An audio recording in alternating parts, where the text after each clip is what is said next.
The laughter still echoes in my head, sharp, overlapping, dismissive. My brother's fork clinked against his wine glass as he leaned forward, a smirk tugging at his lips. "Let me make this simple," he said. "You're not family. Don't show up at the reunion." The table erupted. My mother laughed behind her napkin. My father didn't even look at me. They all enjoyed the performance, watching the outcast get put in his place. I didn't respond, didn't argue, didn't even flinch. I just pushed my chair back, folded my napkin, and said quietly, "Got it." The restaurant light glinted off the untouched glass of red wine I left behind. No one noticed when I walked out. But 4 days later, they noticed everything. I was the one who kept the family afloat, literally. When my brother's construction company was drowning in debt, I covered his payroll. When my parents' mortgage fell 3 months behind, I refinanced it under my name.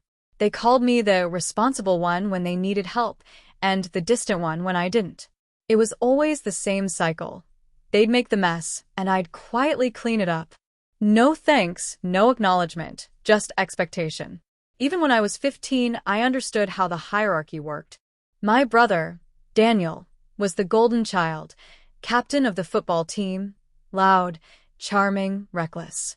The kind of person who believed success was owed to him simply because he existed.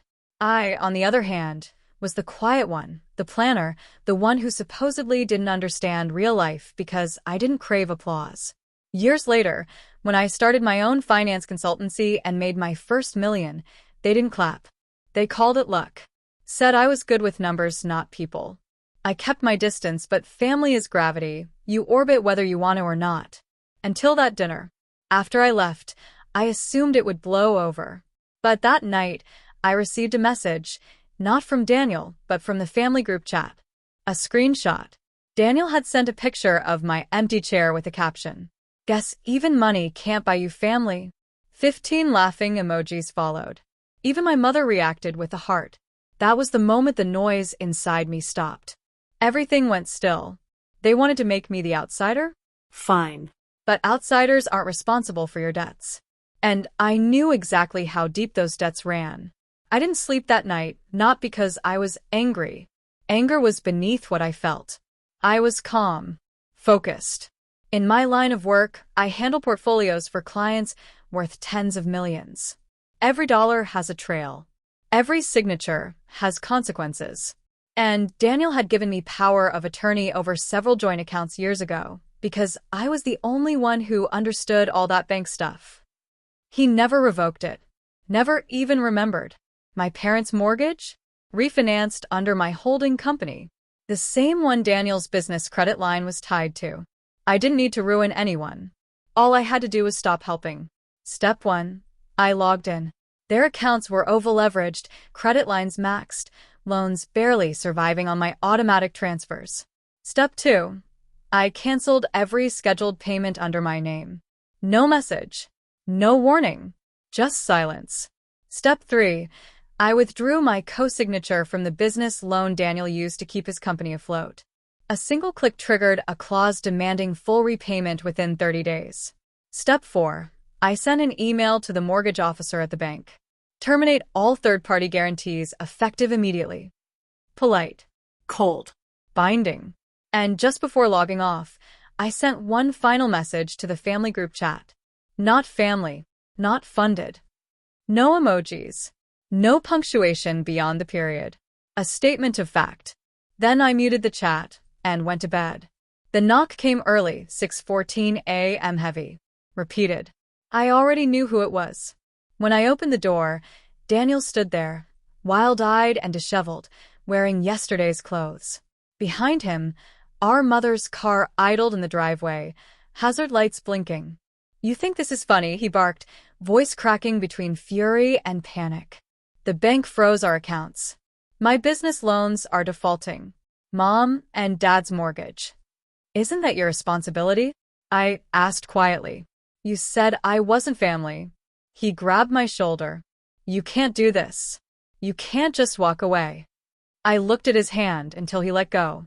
Then I stepped back and gestured inside. "Come in. Let's talk numbers." He followed, pacing like a trapped animal. I poured coffee, calm, deliberate.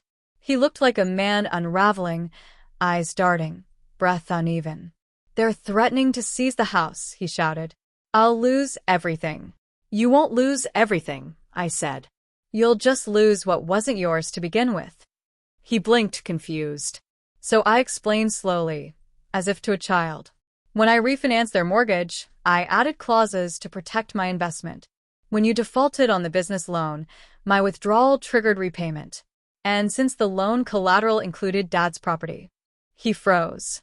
"You tied the house to my loan?" "You did," I corrected. "You just didn't read the fine print. I told you not to mix personal and business assets." He slumped into a chair, arrogance draining into silence. "You can fix this," he whispered. "Please. You have the money." "I had the trust," I said softly. "You broke that." For a moment, the only sound was the ticking clock. Then my mother's voice called from outside. "Daniel, what's happening?" He didn't answer. He couldn't. I slid a folder across the table. "Inside are documents releasing you from all shared accounts. Sign them. From now on, we're financially and emotionally independent." He stared at the folder like it was poison. Then he signed. His signature trembled.